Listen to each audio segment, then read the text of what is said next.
Hello there everyone, and thank you for joining us for Halo Combat Evolved. My name is Minsk. And I'm Friends. It's Friends! We actually have a Let's Play series again with a friend here. It's Joonatan! Hello! Ooh. And thank you for joining us. This is the 20th anniversary of Halo this year. It came out in November of 2001, so regardless of anything, I was going to make a Let's Play for the channel. It seemed the only fair thing to do after I did the 20th anniversary playthrough of Half-Life, to also do Halo. Irrespective of my channel, you have been doing a retrospective playthrough of the Halo series, so I figured, what if we tried to just, work together and do the co-op, record our co-op playthrough of this game for the Minsk and Friends channel. So thank you very much for agreeing to this, Joonatan. No worries. My thing is still finding its shape, but it's going to be a lot bigger of a project because we're going to be having a new Halo game this year.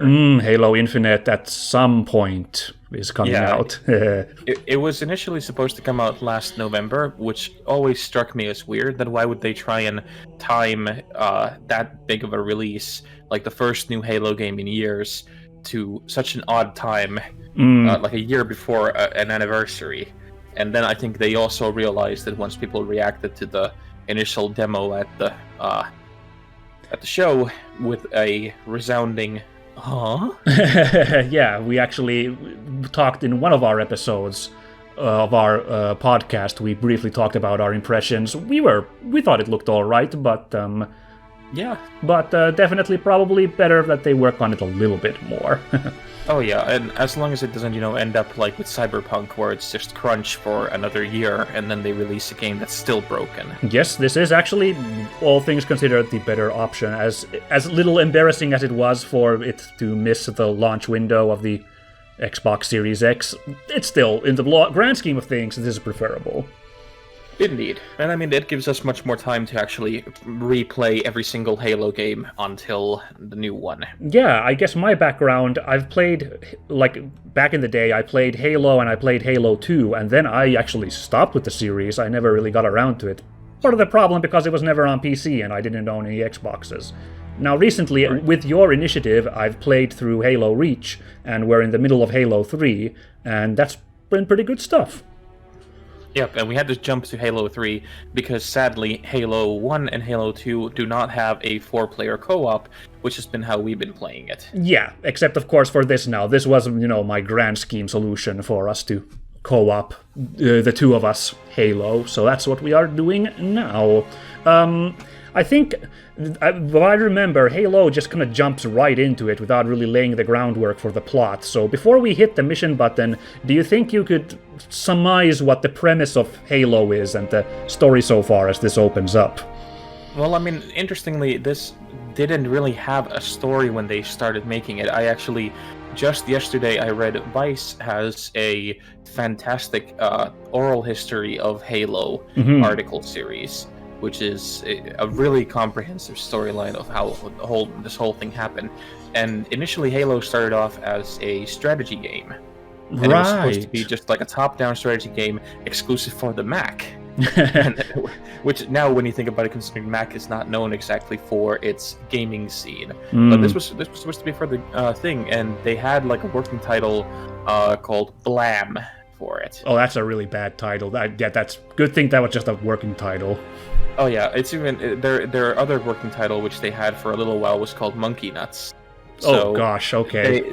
It's a good thing that they eventually went with Halo. And also incredible that it evolved into what Halo is from whatever that sounds like. Right, well, what happened is that they started messing around with the... one of their guys was building the physics and the driving engine for the Warthog. And they started messing around with that when they were prototyping, and everybody realized pretty quickly that why would we let the computer drive this thing when it's so much fun to drive it on your own?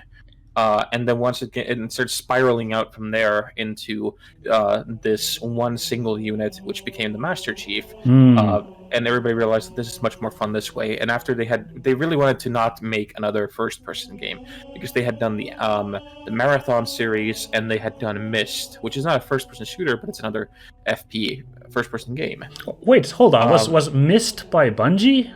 Yeah, Myst was by Bungie. Wow, I didn't realize that. That's crazy. Yeah.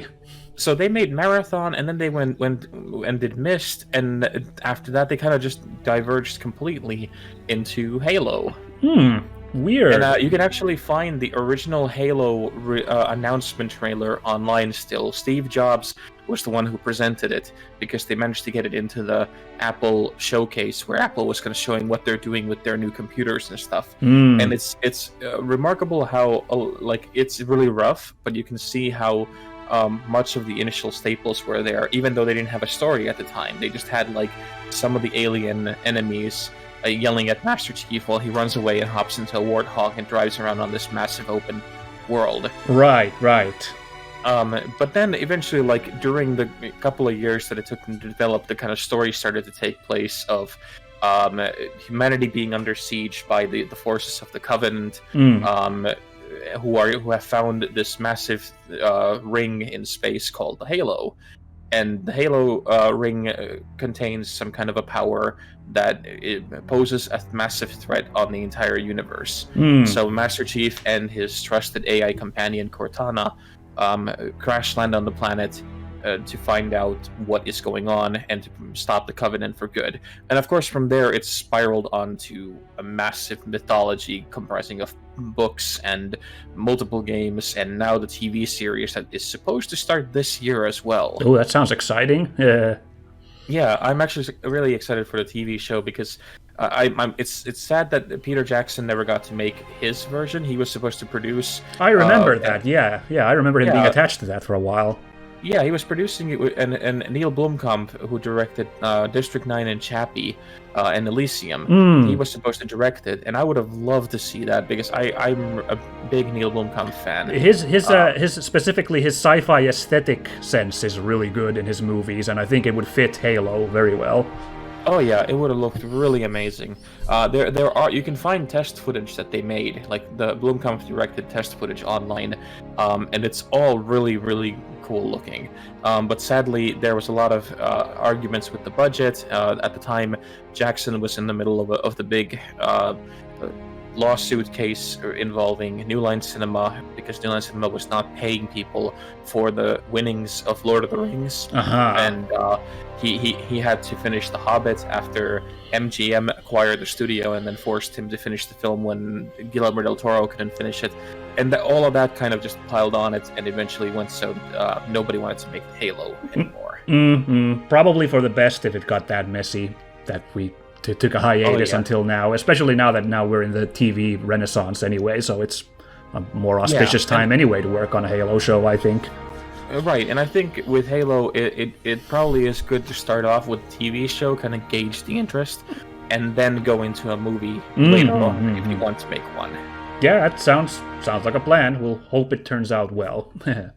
Yeah. But yeah, I think that's a good... we are. Yeah. Yeah, here, and this is like we played Reach earlier. We don't have the material of that right now, but Reach is then the prequel, which tells of the first war between the Covenant and humanity, and this takes place immediately after Reach. So if this was like Star Wars, then Reach is Rogue One, basically.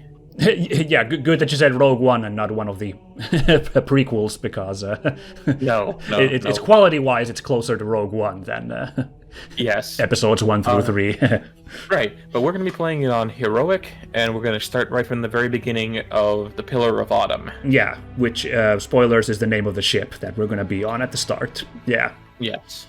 We're not going to put any of these skulls on, which you can now in the Master Chief Collection do. We're just going to play it in the vanilla mode as, intended. Yeah, skulls for the uninitiated are like gameplay modifiers, and most of them are for making the game harder. There's a couple of funny ones that make it easier, like the enemies explode when they die. Well, easier and easier, that can also end badly. But yeah, we're playing like the clean, quote-unquote, as intended experience. There's also a really funny one that if you take the one bandana, or the skull that has a bandana, you get infinite ammo. Oh, nice. Infinite ammo. Yeah. Perfect. I wonder what game they're referencing there. I have no idea. Please go watch the episodes that came a bit earlier on my channel to know what we're talking about. Okay, but let's get into this. We were unsure if this first mission even has co-op, so it might be that we have to play this one separately, but let's try launching it anyway now. Yeah, see what happens. Fingers crossed. I do remember the way this opens up. I can see the tutorial part having a little bit of trouble implementing that in co-op, so we'll see how that goes. If not, we'll just play this like separately and live comment how we're doing, I suppose. Yeah, I mean, it's letting us start it, so that's always good. Yeah. Oh, by the way, this is the updated version, the anniversary edition, so it did not look this good in 2001, but it looked fine for its day. Yeah, I remember when I first played Halo, there was a store in Finland called Hobby Hall, and that was one of the only places at the time near my place where my family lived that had consoles that you could go and try out. And they had one of the very first Xboxes in Finland. It was really great at the time. I was 10, I think so. Oh, 2001 when the game came out. So if the demo was a year or two earlier, I don't know. The Covenant ships have always been faster. As for tracking us all the way from Reach, at light speed my maneuvering options were limited. We were running dark, yes? Until we decelerated, no one could have missed the hole we tore in subspace. They were waiting for us on the far side of the planet. So, where do we stand? Our fighters are mopping up the last of their recon picket now, nothing serious. But I've isolated approach signatures for multiple CCS-class battle groups. Make it 3 capital ships per group. And in about 90 seconds, they'll be all over us. Well, that's it then. Bring the ship back up to Combat Alert Alpha. I want everyone at their stations. Everyone, sir? Everyone! Cortana. Yeah, he didn't do the Let's give our too bad. yell. warm welcome. I've already begun.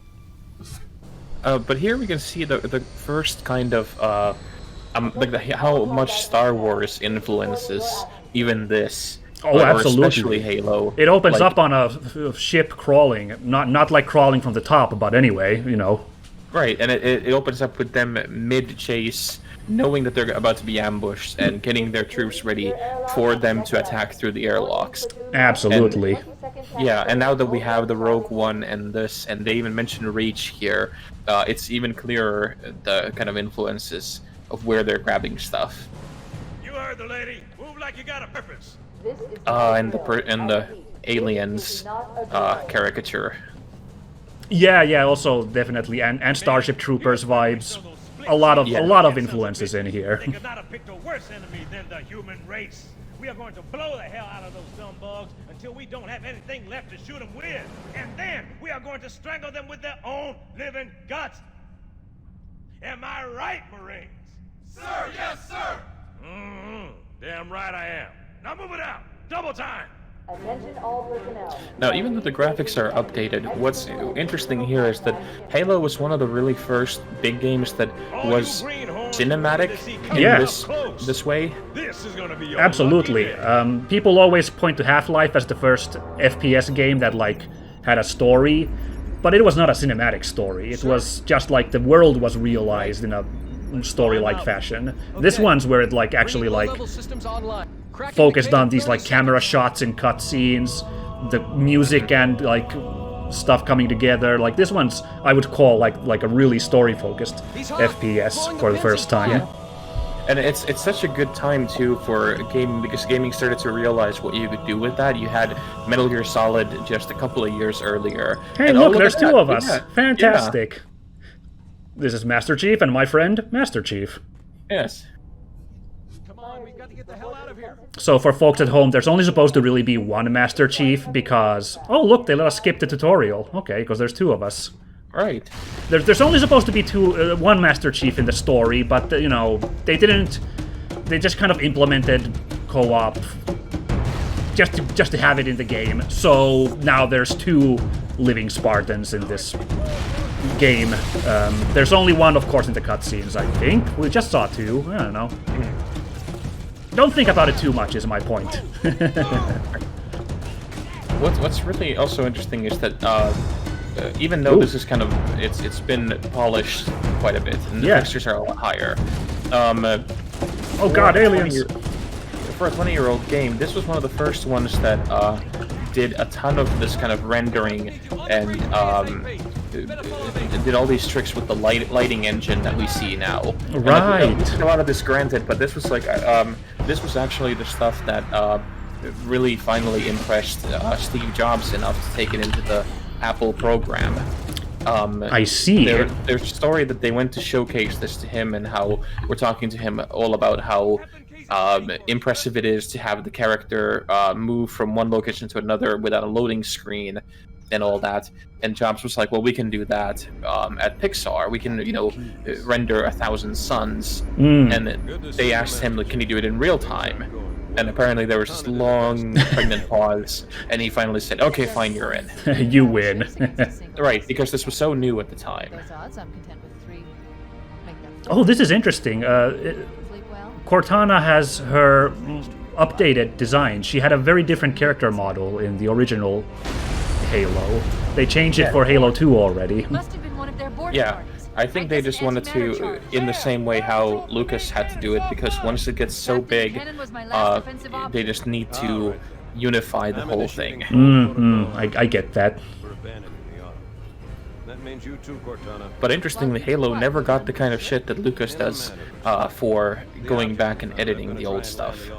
Well, I think there's an option to like turn on classic graphics in this. So like, that's more like who did Brazil? Terry Gilliam? Destruction or Oh, yes. Yeah, he like released like, he updated Brazil, but he like released all the versions on like DVD. So like, that's more palatable than Lucas's trying to kind of re-edit history, I suppose. Oh wait, did he how did he update Brazil? I don't remember, but I remember him being unhappy with the original Brazil. I remember there being like multiple versions of that. Oh, well, Brazil had this thing that there was 2 endings to it. There was the studio cut ending, which is known as the Love Conquers All ending. And then there's Gilliam's original ending, which is the one that he wanted to release it. And there was a huge battle between him and Sid Sheinberg, who was the head of Paramount at the time, I think. And Paramount was releasing the film, and they were like, well, we want to have the Love Conquers All ending, which was antithetical to what Gilliam was doing. Right, so Gilliam stole his film and went to Cannes Film Festival with it. And he showed it there to, a massive, like, uproarious response of people, like, loving it. And that forced their hand to release it in theaters in the original version. But there are then DVDs that got released later, which had the studio cut, and the definitive, the correct original version is Gilliam's version, which has the ending that is, well, it's not the Love Conquers All ending, let's put it that way. Right. Well, that's probably what I was thinking of. The point was that all the versions are available, so like it's not that bad that there's been edits made and like updates. True, yeah, it's not like Lucas telling Disney that that the stipulation in the contract to selling Star Wars is that you can't ever release the originals. Yeah, basically. Okay, we kind of talked over the cutscene, but the point was we've taken the AI Cortana, we're gonna make groundfall on this crazy ring structure. I don't remember if they named it yet. It's Halo, it's obvious. It's Halo, yeah. And that's where we're gonna find some answer to end the war that, humanity's losing against these creatures. It's always implied to be a losing war, and we're like in a very desperate situation to defeat this alien menace. Oh, nice job, we got them. Here's the 2 main enemies of the game, really. The little guys are grunts, and these big dudes are elites. If you want to get super nerdy, their own names, the grunts are called the Ungoi, and the elites are called the Sangheili. Wait, really? Yes. That's really cool. I did not know they had real names like that. They did. I think all of the aliens do, but those are the only 2 ones I remember. So that's all the wheelies I can pop off on that front. Okay. Like I've always played these like as such a true Marine that I don't know any of the real names. I just shoot them. Well, yeah. I mean, that's it. Especially in this game where there's really no nuance with the Covenant yet. Right, that's in Halo 2 then. Yeah, that's immediately when things get a little more complicated. Oh, so I have the plasma pistol equipped now. You can single shot like this, or you can charge a big boom. Oh gosh! Oh, goodness. I'm going to back off a little bit because I think you should respawn if I... Yes. Yeah, so co-op actually is a little bit easier than regular single player because your friend can just spawn if you back out of combat for a bit. That's also why we picked up this to heroic difficulty to, you know, make it a little bit more interesting, I suppose. So the grunts are literally just grunts, you know, they're just little walking targets you blow up. The elites are a little difficult to fight, because they have like these energy shields. You have to deplete the shields before you can actually beat them completely. Of course, we have our own shields. If you look in the top right, we have a health meter and a shield meter, and the shield meter will automatically replenish after a moment's rest, so you don't have to worry about that. Health has to be replenished with health packs. I'd say this is kind of like a precursor to, what is it, regenerating health in later FPSs with the regenerating shields. Yes. Realized maybe a little better, you might say. Oh jeez, this big guy. There we go. Hallway clear. Oh, there's a health pack.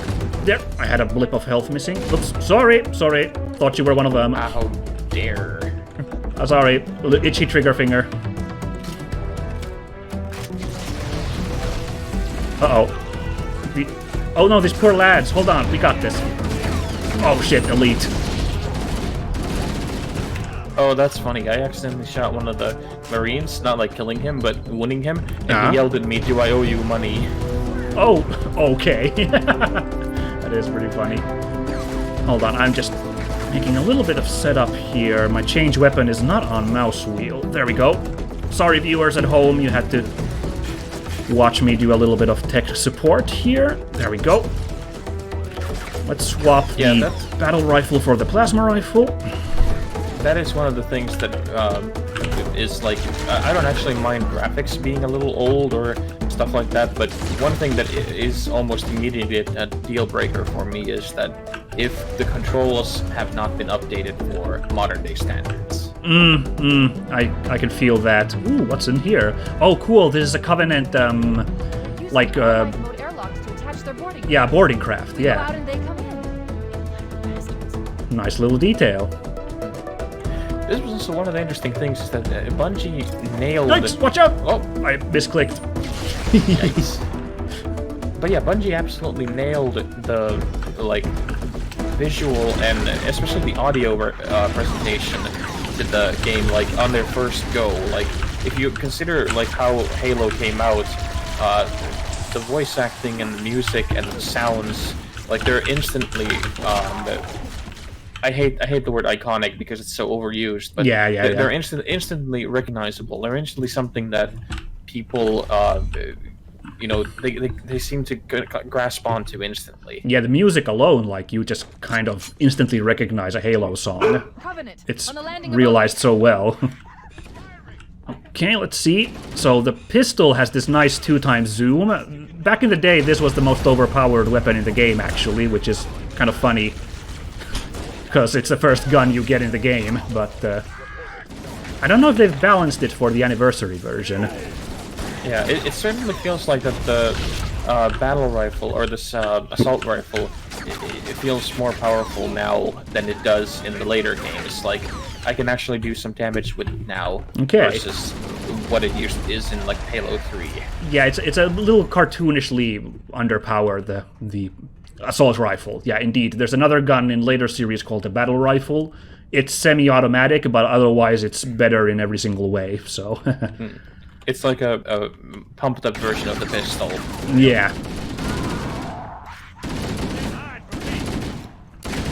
Oh, hit the energy shield.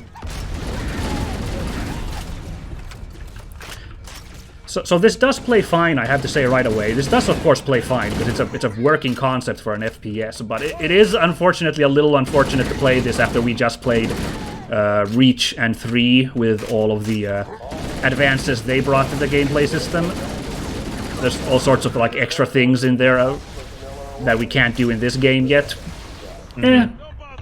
But it's one of those things, like, there are very, very few games that I go back after 20 years to play. Right. Like, I can't think of almost anything except, like, even Final Fantasy VII, which I love dearly. It's one of my all-time favorite games. After the remaster came out, there are moments, like, playing the original now that I do recognize that time just simply has gone, has passed them by. Oh yeah, there's lots of essays been done about how Final Fantasy VII has aged or not aged. Like, it's not the darling anymore that it was, like, back in the day.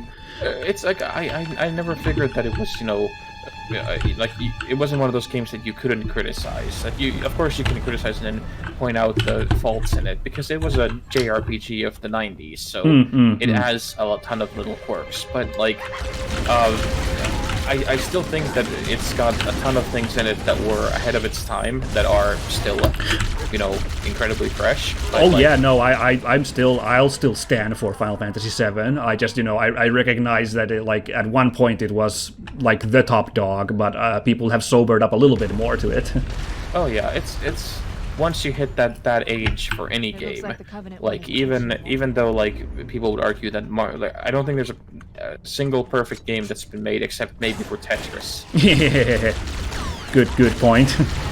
But, like, even the Mario games, which are, like, the pinnacles of game design to many people, those have also, like, yikes, aged in a way that they probably would not be considered, faultless, even by ardent fans. Probably not.